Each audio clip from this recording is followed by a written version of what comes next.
تشاهدون في رمضان أحد أقوى المسلسلات اليمنية لعام 2023 في شهر رمضان المبارك. ولكن قبل البدء أتمنى الاشتراك في القناة وتدمير زر اللايك حتى يصل إلى أكبر عدد من اللايكات.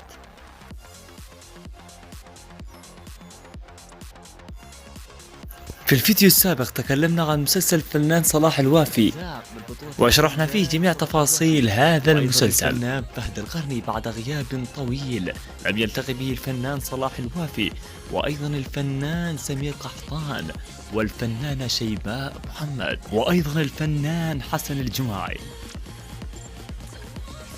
مسلسل أرزاق سيعرض هذا العام 2023 في شهر رمضان المبارك على قناة يمن شباب. أما في هذا الفيديو سنتحدث عن مسلسل نجم الكوميديا الأول الفنان محمد قحطان، والذي سيعرض هذا العام في رمضان على قناة المهرية. إلى الآن لم يتم الكشف عن اسم المسلسل، ولكن المسلسل يتم تصويره حاليا في جمهورية مصر القاهرة.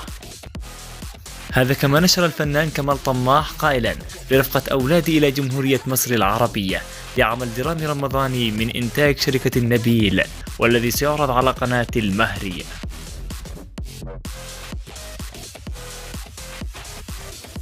المسلسل سيكون من بطولة نجمي الكوميديا الفنان محمد قحطان والفنان نبيل الأنسي، وأيضا الفنانة سالي حمادة، ومن بطولة أيضا الفنانة هديل مانع التي اشتهرت مؤخرا بمسلسل ربيع المخاء، وأيضا الفنانة رغد المالكي، والفنان حسن الجماعي، وغيرهم من نجوم الدراما اليمنية.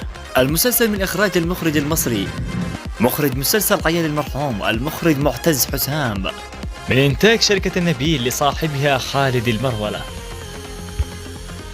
المسلسل سيكون للكاتب والسيناريو محمد صالح الحبيشي، كاتب مسلسل مع ورور ومسلسل كيني ميني والعديد من مسلسلات اليمن.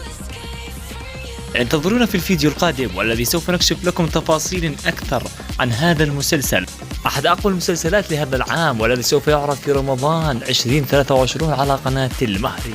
انتظرونا أيضا في فيديو قادم، سوف نكشف لكم المزيد من المسلسلات اليمنية التي سوف تعرض هذا العام في رمضان. وفي الأخير أتمنى منكم الاشتراك في القناة، والمشتركون سابقا أن يقوموا بإلغاء الاشتراك وتفعيله مرة أخرى حتى يصلهم جميع الإشعارات. لا تنسوا أيضا تدمير زر اللايك لنصل إلى أكبر عدد من اللايكات.